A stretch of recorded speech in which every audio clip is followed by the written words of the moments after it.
নিন্দুক নিন্দা করে কি করে না? জোরে বলেন করে কি করে না?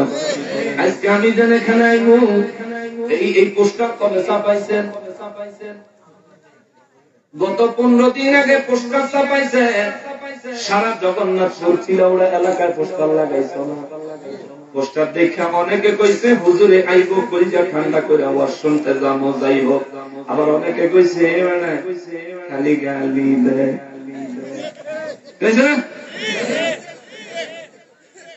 অনেকে প্যান্ডেলের আশেপাশে তামসা খাওয়ানোর লেগে অপেক্ষা করতেছে কোন সময় গালি দিবার। কালকে কইছিলাম আইলে গালি দিব, তুমি ওলি আল্লাহর মাজার ভাঙ্গা ফলাইবা, মন্দিরের পাহারাদার হইয়া যাইবা, মূর্তি দেখা তাজিম করবা, নবীর মিলাদের কিয়ামের মজলিস থেকে পালাইয়া যাইবা, আর তুমি আশা করবা তোমার আদর করব, সময় দিব, সময় নাই। ঠিক কিনা বলো?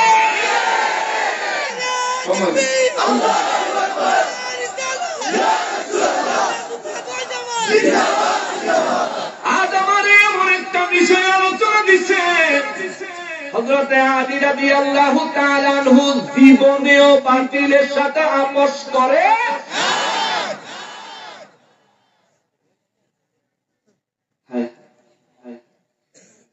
উটনির যুদ্ধ হইল, আলী রাদিয়াল্লাহু এক পক্ষ, আম্মা জান আয়েশা সিদ্দিকা রাদিয়াল্লাহু এক পক্ষ, হযরতে তালহা জুবায়ের এই দুইজন সহ আম্মা জান আয়েশা সিদ্দিকা রাদিয়াল্লাহু তাআলা আনহুম, এরা তিনজন এক পক্ষ, আলী রাদিয়াল্লাহু আরেক পক্ষ।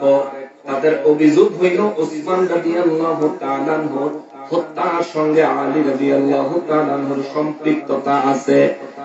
ওসমান রাদিয়াল্লাহু শহীদের ব্যাপারে আলী রাদিয়াল্লাহু তাআলা আনহুর হাত আছে, অংশ আছে। আলী রাদিয়াল্লাহু তাআলা আনহু আনুষ্ঠানিকভাবে জানান দিয়েছেন ওসমান রাদিয়াল্লাহু শাহাদাতের পিছনে আমি আলীর কোনো হাত নাই। আমি এই ব্যাপারে কখনোই একমত ছিলাম না, অংশীদার ছিলাম না। কিন্তু আম্মা জান আয়েশা সিদ্দিকা রাদিয়াল্লাহু তাআলা আনহারে হযরতে তালহা, হযরতে জুবায়ের রাদিয়াল্লাহু তাআলা আনহুমদেরকে ভুল বুঝায়া মুনাফিকের দলেরা দুই পার্টির যুদ্ধে লেলায়া দিছে। আলী রাদিয়াল্লাহু তাআলা আনহু এক পক্ষ, হযরতে আম্মা জান আয়েশা সিদ্দিকা রাদিয়াল্লাহু তাআলা, জুবায়ের রাদিয়াল্লাহু তাআলা আনহুম সবাই এক পক্ষে যুদ্ধ করলো। আলী রাদিয়াল্লাহু ওই যুদ্ধে জিতলেন। আলী রাদিয়াল্লাহু তাআলা ওই যুদ্ধের মধ্যে জিতলেন।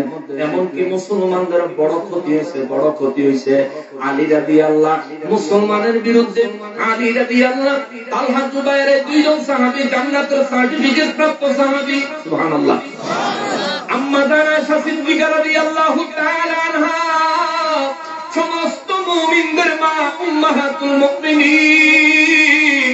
কিন্তু আলী রাদিয়াল্লাহু তাআলা আনহু তিনি হককে প্রাধান্য দিয়েছেন, হককে প্রাধান্য দিয়েছেন। যুদ্ধ শেষ হওয়ার পরে আম্মা জান আয়েশা সিদ্দিকা রাদিয়াল্লাহু বুঝতে পেরেছেন এটা মুনাফিকদের চক্রান্ত ছিল, নয়তোবা কারো সঙ্গে কারো কোনো দ্বিমত ছিল না।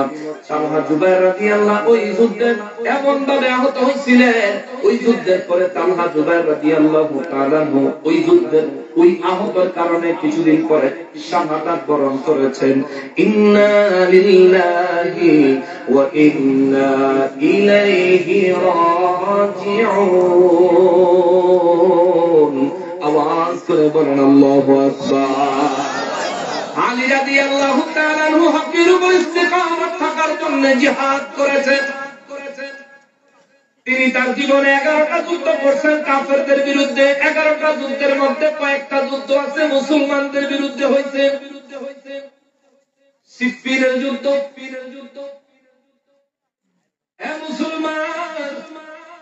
মুসলমানেরই তিনি এমন একজন মানুষ কখনোই বাতিলের সাথে আপোষ করে নাই।